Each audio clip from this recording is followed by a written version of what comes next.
Hello, students, and welcome to Race and Racism in the Mind. I'm your guest lecturer, Professor Michele Hewitt. As we enter this week's study, we continue to travel the trails of race and racism, exploring, discovering, grappling with questions, as well as committing ourselves to answers and to action. This week, we will look at the cultural tools that perpetuate racism. So far in the course, we've looked at the history of racism, we've explored ancestry, and we've seen how institutions and systems were built on racism. So let's take a look at the social and cultural constructs that are embedded in our everyday lives that support these systems. Let's begin with white privilege. White privilege is defined in the Merriam-Webster Dictionary as the set of social and economic advantages that white people have by virtue of their race in a culture characterized by racial inequality. Back in the 1930s, W.E.B. Du Bois wrote about the psychological wage that enabled poor white people to feel superior to poor Black people. But it was not until a paper written by Peggy McIntosh, a women's studies scholar, back in 1988, that the concept of white privilege really began to gain footing and really come to light. So if we go back to the definition from the dictionary, we notice several things that stand out. The dictionary talks about social and economic advantage. It mentions culture, and it mentions racial inequality. Hallmarks of white privilege, okay? Mary Frances Winters discusses something she terms sublime ignorance, which is a large part of white privilege, in that white people are oblivious to their privilege unless they are intentional about understanding it. A 2019 Pew Research study revealed that 15% of white people think their race is important to their identity, while 75% of Black people regard their racial identity as important. These findings are important as it supports the realization that as a member of the dominant group, there is no need to think about your racial identity, as your racial identity is the norm. Also, until there is more acknowledgement in the white community that race does matter, progress in the eradication of racism and the solidification of racial equality will always be stalled. So next, let's look at bias. What is bias? Bias is a preference for or against a person, a thing, or a group compared to another. Biases are divided into two categories: explicit or conscious, and implicit or unconscious. Explicit biases are those that we are aware of. They are expressed directly. So in our history, when there were whites-only signs at the water fountain or at the lunch counter, that is explicit bias. Implicit bias and biases are expressed indirectly. Those are the biases that we are unaware of. Implicit biases are unconscious, they are intangible, they are covert, they are difficult to measure, they are difficult to counter with logic, and they typically cause unintentional harm. Implicit bias is very common, and it's difficult to mitigate. Implicit bias affects our behaviors and our actions without us even realizing it. From a neurological perspective, we know that the brain processes somewhere around 11 million bits of information per second. But we can only consciously process about 40 of those bits of information. The brain takes shortcuts in order to process all of that input all of the time. And it is in those shortcuts that we find ourselves, or that we are led to implicit biases. And it is these implicit biases that shape how we think about people, how we act with people, and what we expect from people. One way implicit bias shows up is in microaggressions. A microaggression is defined as verbal and or nonverbal slights. They may demean, they insult, they invalidate, and may even communicate negative attitudes towards a person of a culturally marginalized group. Microaggressions have become so prevalent and automatic that they are sometimes seen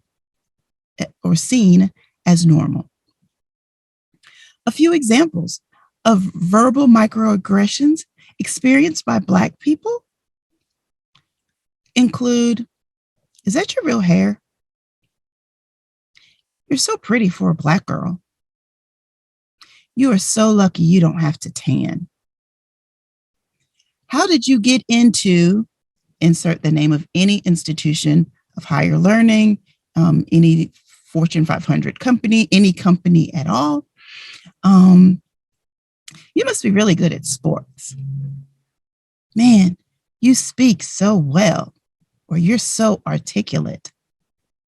You're so different from other Black people." Here's a good one. "I don't see color." Or maybe even using phrases like "people like you," or "you people," or "your people." "You all look alike." "You are," insert some sort of acknowledgement, or some sort of encouragement, or some sort of anything like that. For instance, "You're so beautiful to be Black. You're so smart. You're so intelligent to be Black." Those things. As well as "all lives matter," or "blue lives matter."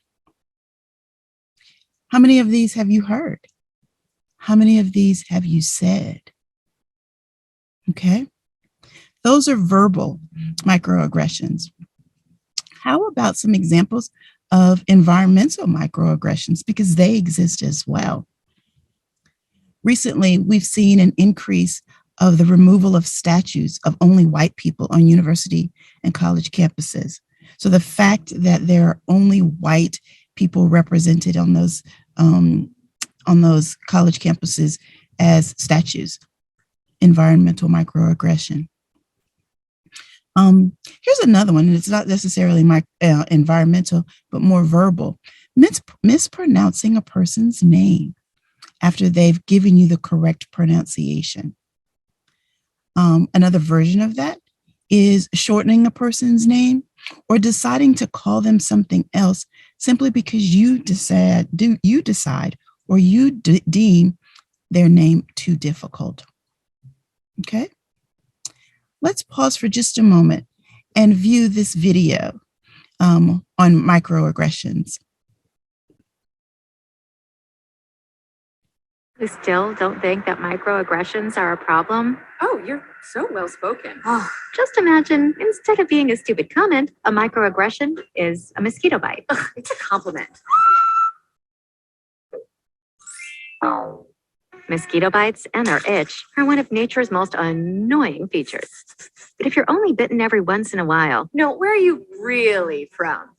Cleveland. Sure, it's annoying, but it's not that big a deal. The problem is that some people get bitten by mosquitoes a lot more than other people. I mean, a lot more.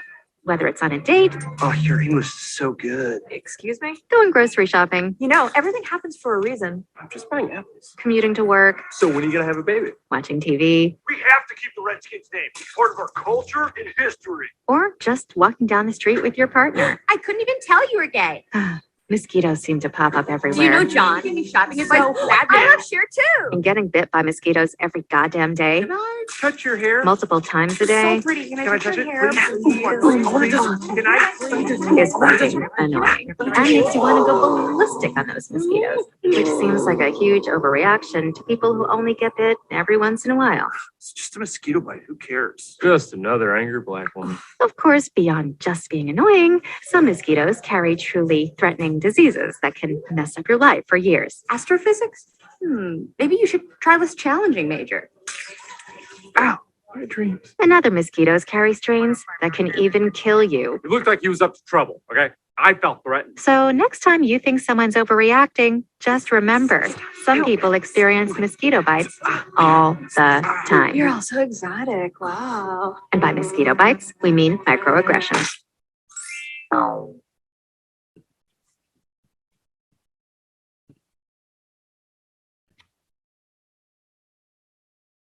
So allow me to apologize for the profanity that was used in the video in the instance that any of you were offended by that. So I want to take this opportunity to do that. So as the video states, if we think of microaggressions like mosquito bites, if you're someone who just occasionally is bitten by a mosquito, it's not so much of a big deal.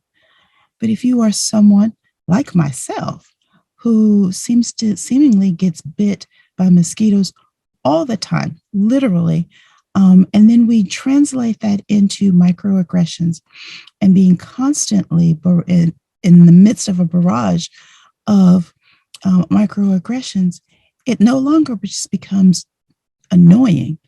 It becomes hurtful, and it does have a psychological impact on those that are on the receiving end of those microaggressions. People of color often find themselves asking, did that really happen? Did he or she seriously just say that to me? Well, now, do I address it or do I let it go? And if I address it, do I have to now prove that it really happened? Which brings me to another psychological impact, the pure mental exhaustion of having experienced microaggressions and dealing with them constantly. I myself have had people say to me over the course of, any sort of time frame, you have your master's degree, you went to this university, you did this, you are this, and it is exhausting. And it's exhausting to have to explain, or to feel like you have to explain all the time. There is one of your suggested readings or recommended readings is a book called Black Fatigue, which talks in depth about the fatigue, the mental and even physical fatigue that comes with and issues that comes with living in a society and living under the hammer of racism. And I would encourage you to take a look at that. So we've talked about white privilege. We've talked about bias. Along with all of these, it's pertinent to also examine things like personal insecurity, lack of compassion, hatred, and fear. We also have to consider, as part of the conversation, how we categorize people, who we associate with, and of course, the role of media. These are all factors that contribute to the strong foothold that racism has, and racial beliefs or racist beliefs hold in our communities. As you think about race and racism from this vantage point, I hope it is easier for you to see these social and cultural notions and how they support the continuation of systemic and institutional policies. We have to be aware and reflective We have to be open to learning and open to correction, not defensive, not dismissive, in this quest to truly acknowledge that race does matter. Thank you.